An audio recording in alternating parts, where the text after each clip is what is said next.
Okay, hello, Stephen Broomer. Before we chat about your video essay series, Northern Light, please introduce yourself. Tell me about the all the various things you do. Sure, thank you, Michael. I'm a filmmaker and a video essayist, and I also write books and preserve Canadian experimental films.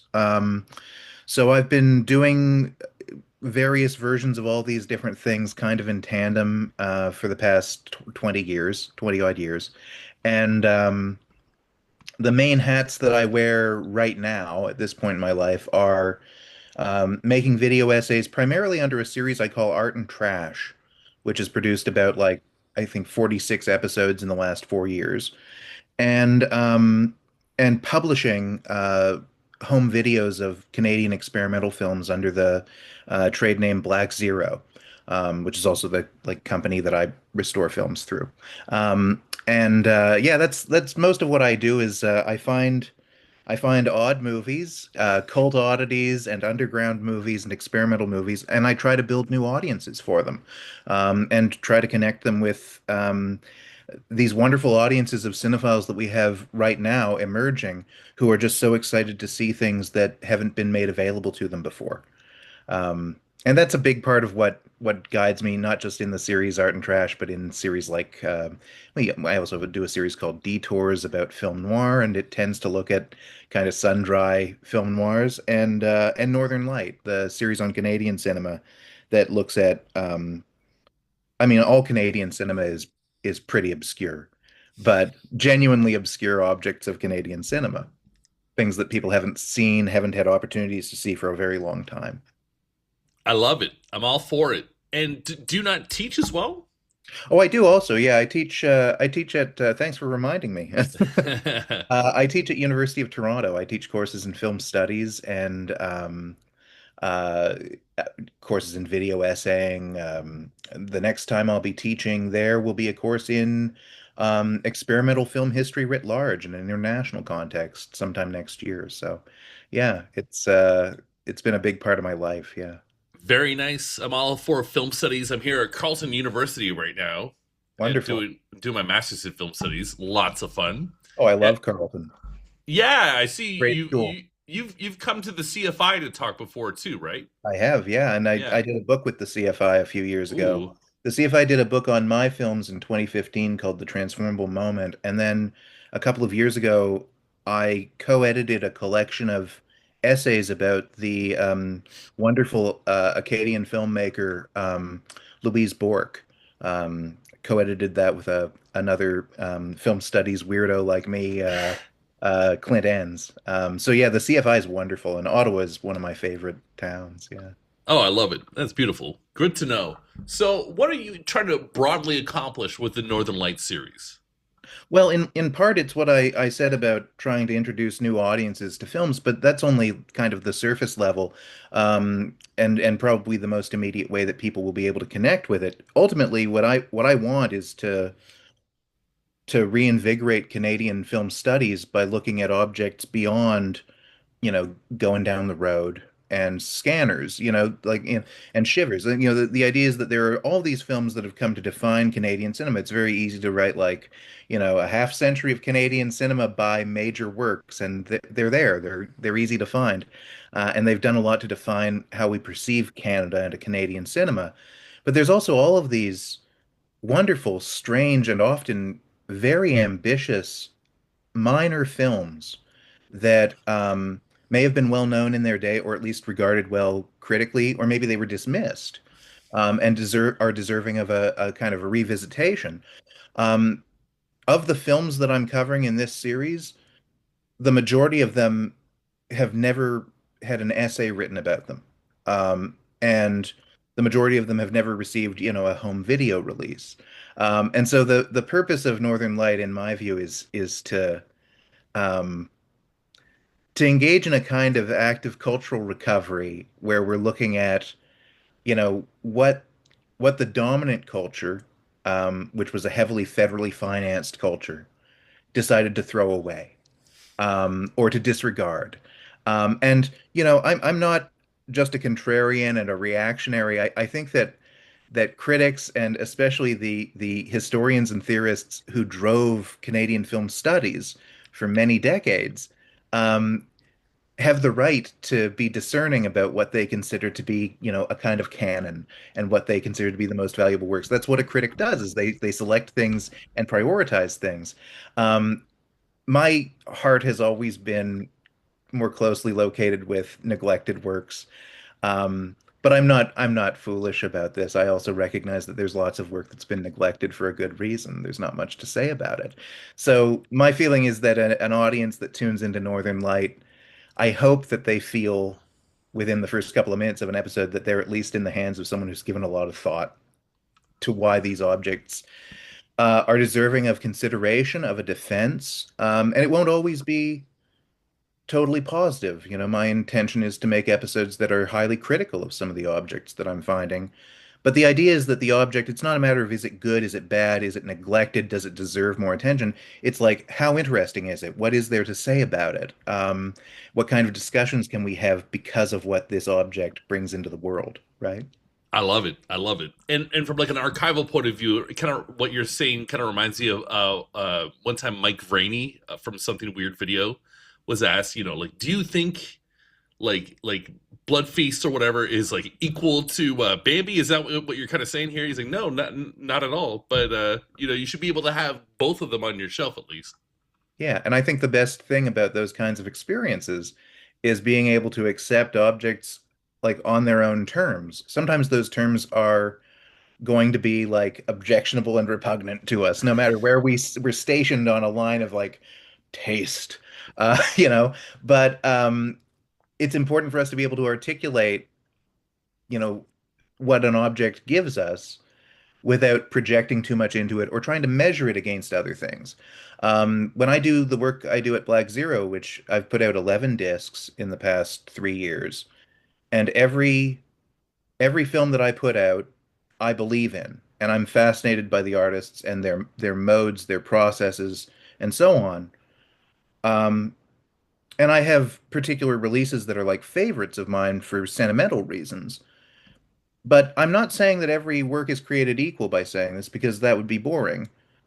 Um, but if you have a sense that there should be a kind of diversity of form in cinema, and you're open to the idea that something can show you something you've never seen before, then looking at like lone authored films, like most experimental films are, that are being made by people operating in like fascinating vacuums of visual arts traditions, it can really enlighten you. And there's no sense in saying like, well, what's better, a Mike Snow film or a Jack Chambers film? Like that would be a silly question. And are you saying these things are equal? If I put out a John Hofstas film and there's like a Mike Snow film that I haven't put out, are you saying they're equal, that John Hofstas is important? And no, that's not the point. The point is making things accessible and contextualizing them in a way that enriches our understanding of them, right? I love it. I love it. Okay, so for Northern Lights, we had an episode on November 1st and December 1st. So I'm assuming there's going to be one on January 1st. And how long is this going to go on for? How many months can we expect this for? So the one that premiered on November 1st actually originally came out on Canada Day. Oh, And okay, and okay. that was how the kind of, I'll get to this, but that's how the series kind of generated. But yeah, we've had a November one, a December one, and on January one we're going to have a third episode. And right now there are 8 episodes. And my sense is that we'll do the 8 episodes. Kayla Janice is producing them, and I we've been collaborators for many years. I love Kayla, and she's just amazing to work with. Visionary, brilliant person. And right now we have 8 episodes. We'll go on some kind of a hiatus at the end of that from it, and then maybe we'll come back to it. Maybe we won't. We'll see if there are 8 more movies for me to talk about. But the first 8, So there'll be a hiatus at least. there will be a hiatus. Yeah, Right, right, it's not something that I'm going to be able to keep doing 12 months of the year. Sure. But these things, they take a lot out of me, to be Oh, honest. But for sure, for sure. I think this kind of work takes a lot out of almost anybody. But trying to find new things to say about Mm. old and relatively unknown objects is wonderfully taxing.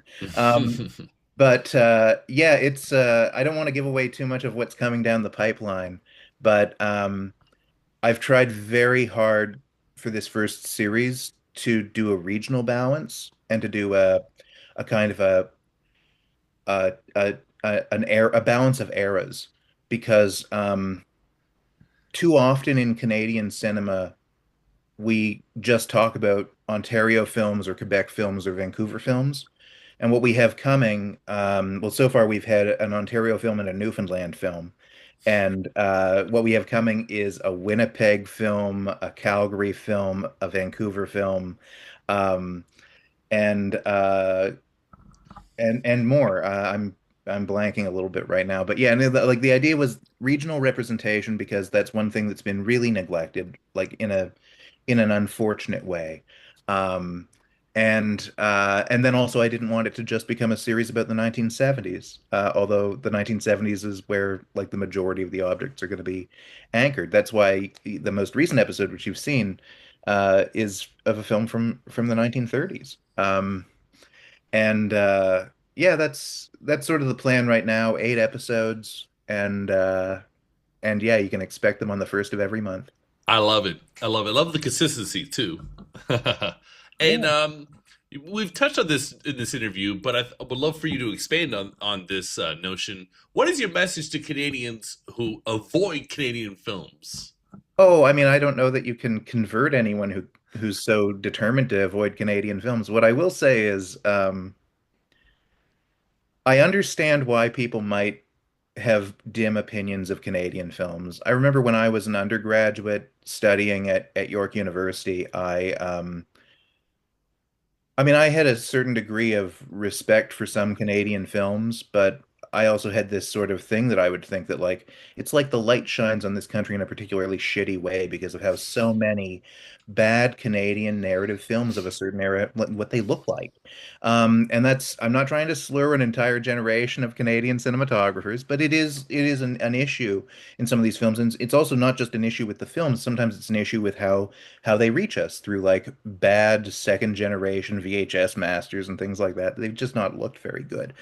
And then there's also like legitimate criticisms that people have about Canadian films being like, slow and dull and weepy and all this stuff. I think that all of those ideas, generalizations about Canadian cinema deserve to be challenged. And if someone has a preconceived notion of what Canadian cinema is before they watch Northern Light, I'd say watch those 8 episodes that'll be coming out. Um, and you may find those notions challenged in pretty substantial ways. Because the films that we're talking about, some of them represent like the great themes of Canadian cinema. I mean, quite a few of them are kind of documentary or docudrama or have some kind of nonfiction element. Some of them have this kind of self-awareness of the photographic frame, an awareness of landscape, these things that have been the dominant themes of Canadian cinema. But they're also the work of, for the most part, individuals trying to tell original stories. And sometimes they're very cognizant of the fact that they're um, uh, a marginalized cinema in the shadow of Hollywood.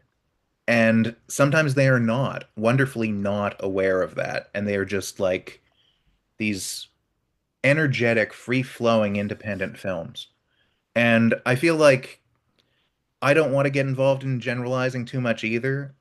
Canadian cinema, like any national cinema, has a weakness to it, but it also has tremendous strengths. And this series is about trying to speak to what those strengths are and what some of those weaknesses are that have, in some cases, with some of these films, been mobilized and weaponized to their benefit. Films about the insecurities of the Canadian psyche, right? Oh, yes. All right. Well, The Invasion Will Be Televised is an episode that might be historical, but it draws clear linkages to the current Canadian moment, which Yeah. is a good reason for people to check this out and to, you know, give a hoot about Canadian content. So, what did you discover this CBC radio play? Well, I've known about it for a very long time. It was made by um, a man who I got to know in my early 20s, Rob Fothergill, who was a playwright, but also a brilliant historian of epistolary writings in Britain, and also a wonderful commentator, an early commentator on Canadian cinema. For the most part, Rob thought of himself as a playwright, which was one of his like great strengths. He was a brilliant playwright. Um, I got to know him when I was doing my master's thesis at York, and he had known my father in the 60s. My father appears somewhere in Countdown, Canada. Oh wow. And so I had this like awareness of the film through a family connection, but I knew Rob.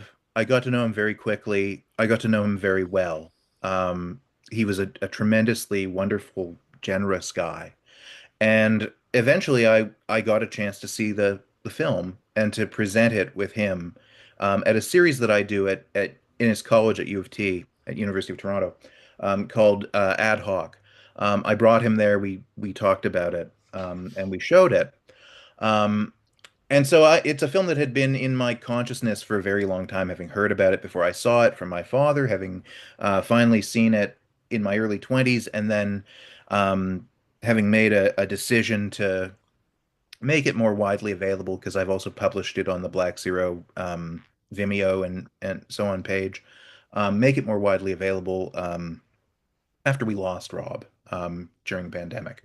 Um, and it's an amazing film for that exact resonance with the present, but it also, I think, is a reminder of how perennial these things are. I know that one of the things that I keep going back to, especially through the course of the pandemic, but maybe also just through the course of this, thing that's been happening with what's going on down south, is this idea that we've often seen an apocalypse coming, not just in Canada, but in like the course of the 20th century, and an apocalypse can last a long time.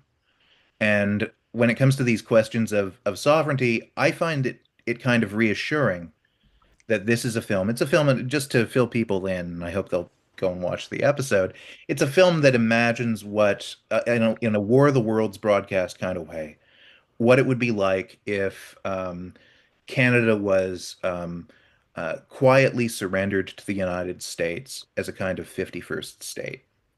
Um, and I could say I find it troubling that these issues have been around for as long as they have been. I find it reassuring. I find the idea that we're looking at a film that's almost 60 years old, that was dealing with this same damned issue, a reassurance that this too will pass. Um, and, you know, at the same time, as you know from having seen it, the essay is pointing to particular weaknesses in the Canadian construction of the Canadian psyche, in an unwillingness to defend Canada from within, um, and a kind of passivity about American culture, all of which put us in a very vulnerable position. And they put us in that position in the 60s, but in the 60s, you also had a widespread sense of self-definition and nation building. And I think that that has been eroded in remarkable and horrible ways in the past 60 years. And so it's a prescient time to be revisiting this film, Countdown Canada. Um, and I marvel at its technique. I marvel at the uncanny nature of it. You have to imagine what people were like in 1970 tuning into this film and seeing uh, seemingly authentic records of real news personalities talking about the absorption of Canada. It's an amazing kind of McLuhanist object of like watching what the mass media does to us and making us passive and accepting of these things. Um, yeah, it provokes a lot of thoughts from me and a lot of feelings around like what defines Canada and its sense of difference from elsewhere. Oh yes, there's a lot of stuff going on, and I have a couple follow-up questions on this Sure. this concept. So, do you believe that Canada will literally become America? And if that's not the scenario, what are the implications of us even having this conversation? Well, I can answer the first question. I'm not sure what the implications of us having this conversation are, but I'll take a stab at that too. Um, I I can't tell the future. I can only look around and say I have a strong feeling of cultural difference that has sustained itself through many transformations in society, that Canada is distinct from America in ways that it will always be distinct, and that even if it were absorbed into America somehow, which seems, I'm sure, to many people to be inevitable, um, it would be a very unfortunate condition for Canada because, we would be a kind of vassal state. And I I'm not interested in servitude and I'm not interested in guns, and so it's very easy for me to, and I'm not that interested frankly in predatory capitalism that we live among all the time anyway. But if you're asking me, is will Canada become America? Um in in too many ways we already are. Um and Yeah, I don't want to say anything too incendiary. I've said enough in my essay, I think, but it's important to have these conversations right now because if you have a bully come at you uh, and make ridiculous claims to try to provoke you, sometimes it's actually worth getting a little provoked and punching that bully in the nose. And that's not really happening. And I understand why it can't, but I also, yeah, I still think that it's worth saying, hey, look, these conversations are old conversations and we're still here, right? It would be funny if Mark Carney showed Trump your essay here. That'd be funny. Yeah, I don't know.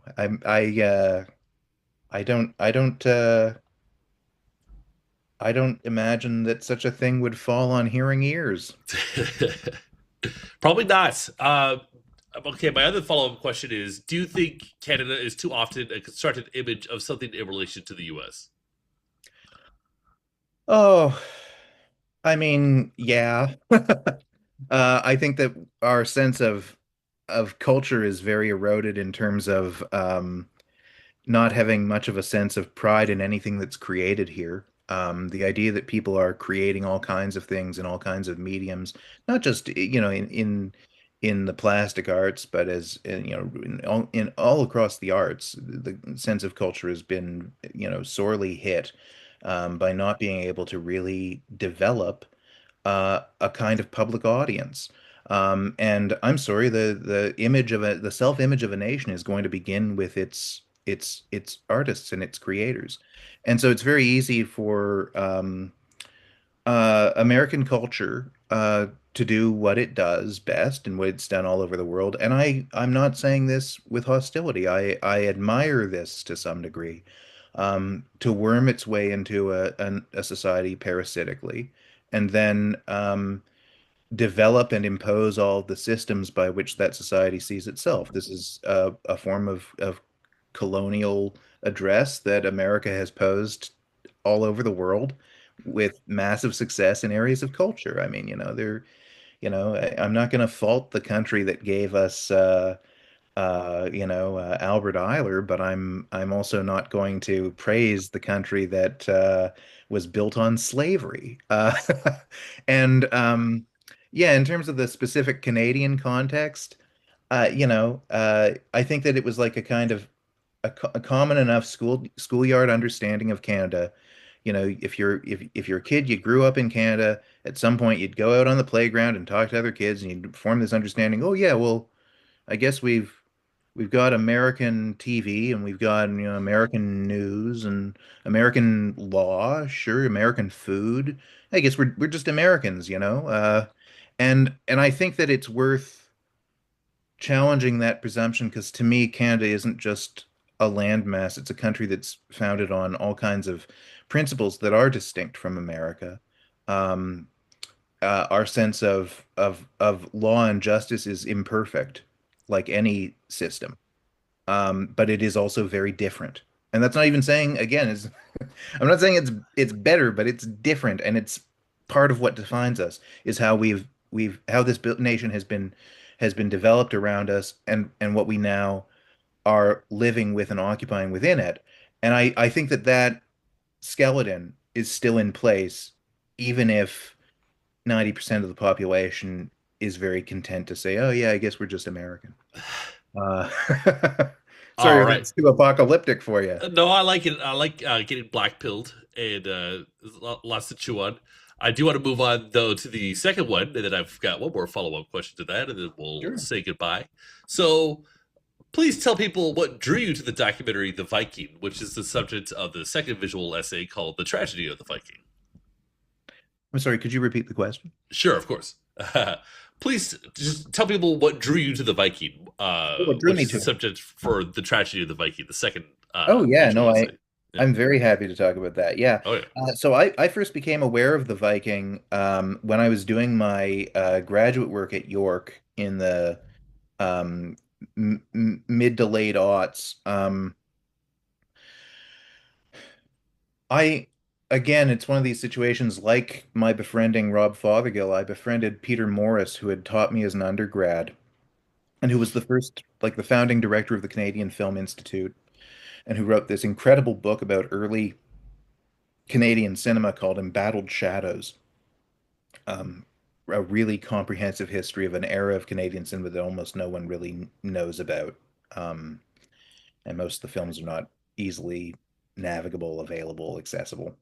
Um, And Peter had also been a trial witness on behalf of the person I was writing my master's thesis about, who had been arrested for obscenity in the late 1960s. Um, and so we had been, teacher student. We became good friends through the course of my degree. And one of the things that he had done in the 60s that I always thought was really fascinating is he had taken the film that I restored as a part of my master's thesis, this film, Palace of Pleasure. In the 60s, he had taken it, this really weird dual screen experimental film, to England with him to show it on a double bill with The Viking. And that's how I became aware of The Viking, was that it had been shown in contrast to this wild, anarchic, highly sexual Canadian experimental underground film um, as like the two births of Canadian cinema. Here you have a kind of derivative romantic melodrama made by Americans, one of whom, the one who died, was really in love with Newfoundland as a place. He had an anthropological preoccupation with it. And and to see that as one birth of Canadian cinema, and then the next birth is like 35 years later, kids at McMaster University making these wild, violent, sexual, intense experiences. What an interesting contrast. What a clever thing for him to have done. And that's how I became aware of the Viking. For viewers who haven't seen the film or the video essay, The Viking is a pretty straightforward romantic melodrama set against the backdrop of Newfoundland sealing culture. It has these extraordinary kind of drawn from life in situ documentary sequences of sealing and sealers at work on um in the ice flows and among the ice flows, incredible terrifying material. And it kind of anticipates a kind of Mondo exploitation cinema because one of the directors, it was directed by two guys, one of the directors went out to shoot some B-roll after the film had been essentially finished, and the ship, the Viking, the ship in the film, which they were also using as their production ship, exploded Oh. and killed him and 20 odd other crew members, ship crew members. And the film begins with this uh, account of the tragedy. So you're reminded even before you see what's really a very straightforward, very simple, romantic film, that it is built on something awful, and you're watching it because this is like a lurid glimpse into the real experience of this terrible explosion. So I was fascinated with that angle of it, and the video essay itself deals in ways with in various ways with that real life situation, and also with And also with the form and the fact that it was like it's very unusual to see a film from 1931 that is using that is combining nonfiction and fiction elements together. It's not, you know, I'm not saying it's completely innovative. It's following on the heels of the Robert Flaherty films like Nanook of the North and so on, but Man of Iran. But it is rare, and it's the first film of its kind to be made in Canada, in terms of that reconciliation of truth and fiction. I have to plug a friend of mine's release. It was recently put out as a bonus feature on a Blu-ray disc published by Justin Decloux for Gold Ninja Oh, Video, nice. for their release of The Devil Bear. So, you can watch the film online, but you can also see it on The Devil Bear, which I also have a video essay on. But yeah, that's what drew me to the Viking. And I mean, I also felt this is an important piece of Canadian film history that has not been it has been studied. It was studied by Peter. It's been written about a few times. But it is a film that you're not going to take an intro to Canadian cinema course and see it, unless you take it with me. There you go. Uh, so since you mentioned his name, it's funny enough. I have a follow-up question about him. Tell people about the Robert Flaherty connection to the Viking, and what do you believe Robert Flaherty's legacy truly is? Well, I mean, I've taught Nanook of the North and Man of Iran and Louisiana Story. I think that Robert Flaherty was a brilliant stylist who had really visionary ideas about how to reconcile truth and fiction in film. Um, I I don't think it's my place to weigh in on these controversies around Nanook of the North that have been dealt with by people who have probably spent more time with it than I have. But it's a film that I teach cautiously because I do think that the legacy of Robert Flaherty has to be presented in a context of the ways in which truth and fiction can be elided and the ways in which exploitation can enter into our process even with the best of intentions. So that's where I'd leave that. Okay, we'll just leave it there. Well, Stephen, thank you so much for your time. I Thank really you, enjoyed this Michael. conversation today. Very thorough and interesting, and at times funny, in a sometimes scary way. But that's great. I love that. Yeah, of course. What's the final thought of this interview going to be? I don't know. You tell me. No, what like Well, what I you can will say yeah, is okay. maybe, please watch Northern Light. It'll be airing the first of every month. And it'll be accumulating in an archive on spectacularoptical.com, the multimedia home of projects by Kayla Janess, who is a wonderful visionary presence in media production and media criticism. And she's doing all kinds of exciting things there. Right now, if you navigate over to there into the video essays category, you can find a hub page for Northern Light, and we'll be adding to that steadily. So please join us for it. Learn something about Canadian cinema. It's a rich and fascinating tradition. Absolutely. Well, thank you so much for your time. Oh, thank you, Michael.